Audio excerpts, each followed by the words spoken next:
आगरा में मकान मालिक की 8 साल की बच्ची प्रज्ञा की हत्या करके उसकी लाश के टुकड़े और गला काट आटे वाले ड्रम में ठूस कर रखने वाला आरोपी सुनील यानी किराएदार एनकाउंटर में ढेर हो चुका है। यूपी पुलिस ने जवाबी फायरिंग में उस पर गोले चलाई जिसके चलते उसकी मौत हो गई। सबसे पहले आप एनकाउंटर स्पॉट के विजुअल देखिए जहां पर आपको दिखाई पड़ रहा होगा एक बाइक जमीन पर गिरी हुई है और आसपास पुलिस ऑफिसर दिखाई पड़ रहे होंगे। इसी बाइक से वो फिरोजाबाद भागने वाला था, लेकिन उससे पहले पुलिस ने उसकी घेराबंदी की और जिसके चलते वो एनकाउंटर में ढेर हो गया है। हम आपको इसके पीछे की कहानी बताएंगे। आखिर किराएदार सुनील के पास ऐसी क्या वजह थी, ऐसा क्या कारण था जिसके चलते जिस मकान में वो रह रहा है उसी मकान मालिक की बच्ची की न सिर्फ हत्या करी बल्कि हत्या करके उसकी लाश के टुकड़े कर उसका गला काट आटे वाले ड्रम में ठूस दिया। आखिर इसके पीछे कारण क्या छिपा था वो हम आपको इस वीडियो में बताएंगे, लेकिन उससे पहले आप ये जानिए कि आखिर यूपी पुलिस को आरोपी सुनील के बारे में कैसे पता चला है और फिर ये एनकाउंटर कैसे हुआ। यहां पर सामने निकल कर आता है कि 27 और 28 मार्च की दरमियानी रात में आरोपी सुनील जो एक किराएदार था वो फिरोजाबाद भागने वाला था। जब ये सूचना मुखबिर के द्वारा पुलिस को लगती है, पुलिस उसका पीछा करने लगती है। पता चलता है कि वो अभी फिलहाल बमरोली कटारा थाना क्षेत्र में है और छिपा हुआ है। पुलिस घेराबंदी करती है, पुलिस को देख वो भागने का प्रयास करता है और पुलिस पर फायरिंग करता है जिसके चलते एक दरोगा के हाथ में गोली लग जाती है। इसके जवाब में यूपी पुलिस जवाबी फायरिंग करती है और उस पर गोली चला देती है। अस्पताल में उसे भर्ती कराया जाता है जहां उसकी मौत हो जाती है। अब एनकाउंटर होने के बाद जो बच्ची के परिवार वाले थे वो पहले यकीन नहीं मान रहे थे कि आरोपी सुनील की मौत हो चुकी है एनकाउंटर में, लेकिन जब उन्हें फोटो दिखाया गया मृतक का फोटो तो उन्हें यकीन आया और अब उस मासूम बच्ची की दादी कहना है कि अब जाकर हमें इंसाफ मिला है, जिसने हमारी बच्ची के टुकड़े किए थे अब जाकर हमें इंसाफ मिला है। लेकिन यहां पर सवाल उठता है कि आखिर सुनील के पास ऐसी क्या वजह थी, ऐसा क्या कारण था जिसके चलते उसने एक मासूम सी बच्ची ना सिर्फ उसकी हत्या करी बल्कि उसके टुकड़े कर आटे वाले ड्रम में ठूस दिए। जो इसमें कहानी सामने आती है वो ये है कि यहाँ पर सुनील पिछले काफी समय से जूता कारोबारी उनके मकान में रह रहा था। उससे पहले हम आपको बता दें यहाँ पर जो जूता कारोबारी यानी प्रज्ञा के जो पिता है उनके 2 मकान थे। एक मकान में प्रज्ञा के माता पिता, दादी और एक उनकी बहन रहती थी। वहीं दूसरे मकान में ग्राउंड फ्लोर पर फैक्ट्री और गोदाम था जूतों का और उसके ऊपर जो मकान बना हुआ था वहां पर सुनील किराए पर रहता था। कुछ समय पहले तक वो किराए वहां पर अकेला रहता था, लेकिन उसके बाद उसके माता पिता भी आ चुके थे, वहां पर बीवी भी आ चुकी थी। लेकिन यहाँ पर सुनील की नौकरी चली गई थी। नौकरी जाने के बाद उसकी बीवी उसे छोड़कर चली गई और कुछ समय बाद माँ का भी देहांत हो चुका था। एक तरह से सुनील की जो आर्थिक स्थिति वो पूरी तरह से चरमरा गई थी। अब 11 दिन पहले प्रज्ञा के पिता ने सुनील से किराया मांगा, लेकिन वो किराया नहीं दे पाया था जिसके चलते प्रज्ञा के पिता ने सुनील पर थप्पड़ जड़ देता और कमरे पर ताला लगा देता। अब यहाँ पर सुनील को बहुत ज्यादा गुस्सा आया। वो इस बात को बर्दाश्त नहीं कर सकता था कि मोहल्ले वालों के सामने प्रज्ञा के पिता ने उस पर थप्पड़ जड़ दिया है। इसके बाद उसने 5 दिन बाद किराया तो दे दिया, लेकिन उसके अंदर जो प्रज्ञा के परिवार के प्रति जो बदले की चिंगारी पनप रही थी उसको आग में तब्दील कर दिया। और यहाँ पर 24 मार्च के दिन प्रज्ञा को पहले किडनैप किया और फिर उसकी हत्या करके उसकी लाश के टुकड़े कर आटे वाले ड्रम में ठूस दी ताकि किसी को शक ना हो। लेकिन फिर एक कहानी कैसे सामने आती है वो हम बताएंगे, लेकिन उससे पहले पुलिस के द्वारा आप वो जानिए जहां पर उन्होंने इस एनकाउंटर की पूरी डिटेल में जानकारी दी है, बताया है कि किसके द्वारा सूचना मिली थी, कैसे सूचना मिली थी और फिर कैसे जो है इस आरोपी गृहबंदी कर रहे थे, जहां पर जवाबी फायरिंग में वो एनकाउंटर में ढेर हो गया। दिनांक 24 को थाना क्षेत्र ताजगंज में एक घटना हुई थी जिसमें एक बच्ची जिसकी उम्र 8 साल थी वो घर से अपने गायब हो गई थी, जिस पर तत्काल लोकल थाना ताजगंज ने एक 363 का अपराध पंजीकृत किया था।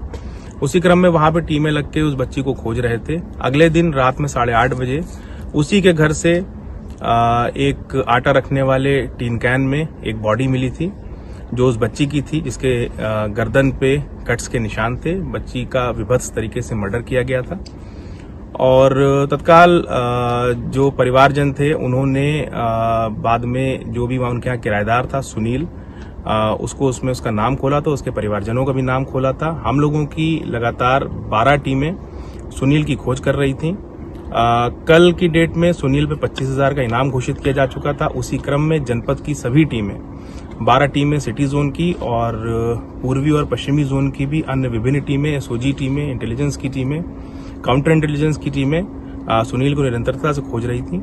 आज रात में करीब 3 बजे के आसपास थाना क्षेत्र बमरौली कटारा में जब उसकी खोज चल रही थी तो वहां पर एक सूचना प्राप्त हुई कि ये सुनील नाम का जो व्यक्ति है ये फिरोजाबाद जाने की फिराक में है और मुखबिर की सूचना पर यहाँ पे पुलिस ने घेराबंदी की। घेराबंदी करके जब पुलिस ने उसको रोकने का प्रयास किया तो उसने पुलिस की टीम पर कई फायर खोल दिए, जिसमें हमारा एक सब इंस्पेक्टर घायल हुआ है। उसको संबंधित अस्पताल में भेजा गया है। पुलिस ने भी जवाबी कार्रवाई में आत्मरक्षार्थ अपने आप को बचाते हुए सिखलाए हुए तरीके से काउंटर फायर किया है। आगरा के सिद्धार्थ नगर में रहने वाला ये परिवार बड़े खुशहाली से अपना जीवन जी रहा था, लेकिन 24 मार्च का दिन इनकी जिंदगी में ऐसा काल बनकर आता है कि एक झटके में पूरी जिंदगी बदल कर रख देता है। जहां पर इनके घर में ही रह रहा, इनके घर में छिपा हुआ एक हैवान इनकी बच्ची की हत्या करके लाश के टुकड़े कर आटे वाले ड्रम में ठूस देता है। अब यहाँ पर 24 मार्च को करीब 2-2:30 बजे जो प्रज्ञा है वो अपने दोस्तों के साथ खेलने के लिए चली जाती है, लेकिन उसके बाद वो कभी घर वापस लौटी नहीं। आखिरी बार परिवार ने उसको जिंदा देखा था।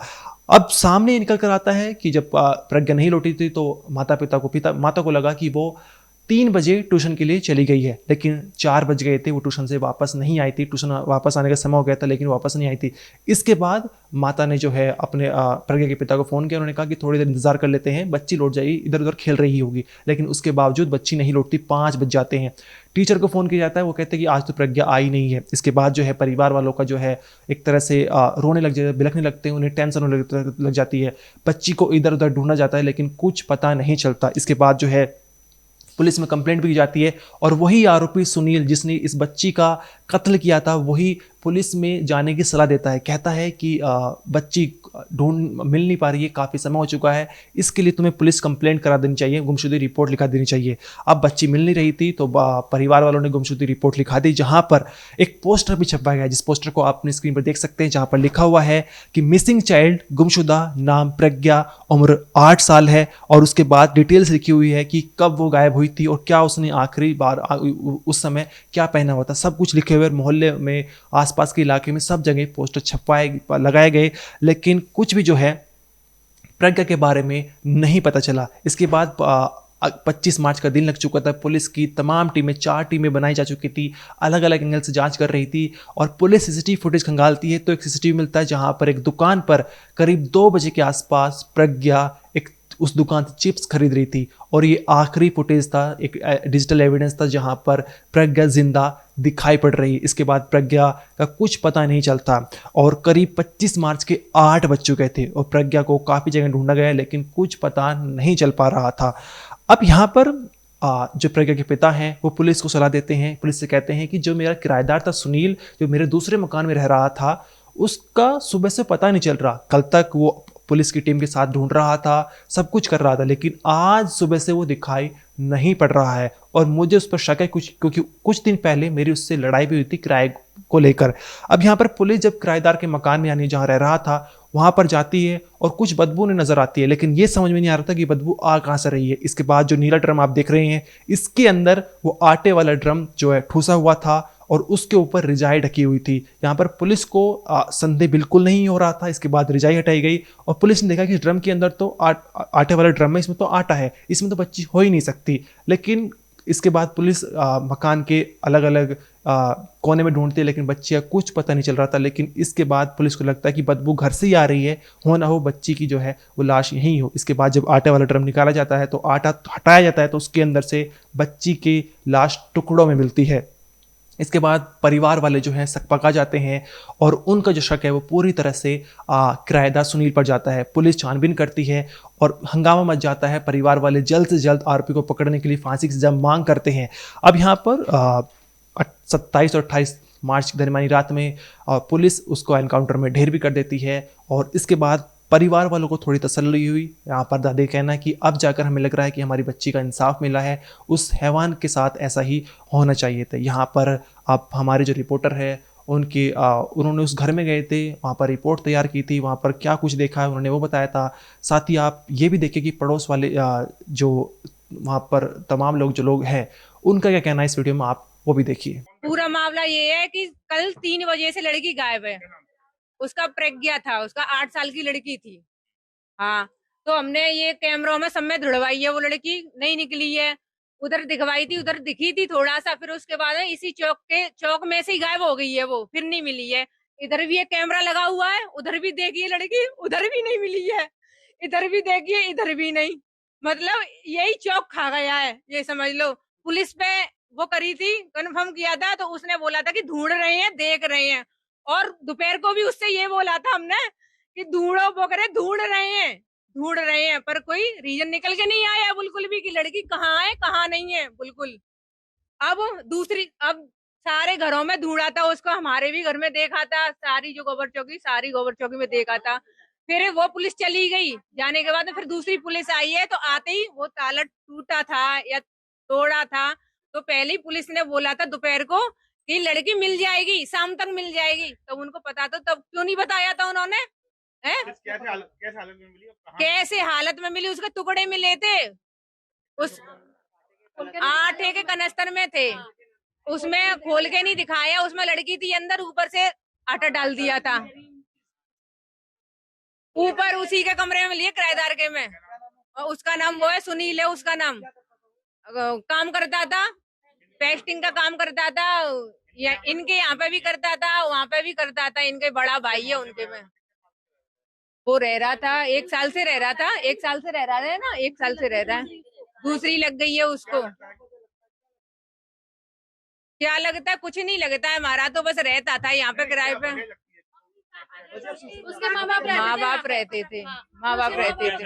हम तो ये चाहते कि जैसी हमारी लड़की के टुकड़े करे हैं वैसे ही उसके टुकड़े चाहिए हमें। फांसी नहीं, जैसे वो तड़प तड़प के मारी है ना, उसको भी ऐसी तड़प तड़प के पिटना चाहिए, मारना चाहिए। ये इंसाफ चाहिए हमें। यूपी पुलिस ने आरोपी के पास से एक बिना नंबर प्लेट की स्प्लेंडर बाइक, 315 बोर का तमंचा, 6 खोखे कारतूस और 3 जिंदा कारतूस बरामद किए हैं। साथ ही जिस दरोगा पर गोली लगी थी उसका भी अस्पताल में इलाज चल रहा है, लेकिन आरोपी सुनील की अस्पताल में इलाज के दौरान उसकी मौत हो गई थी, क्योंकि यूपी पुलिस ने जवाबी फायरिंग में उस पर गोली चलाई थी और उसका एनकाउंटर हो चुका है। इस वीडियो में इतना ही। आपका जो भी कहना है कमेंट सेक्शन में जरूर बताइए। आप देखते रहिए क्राइम तक।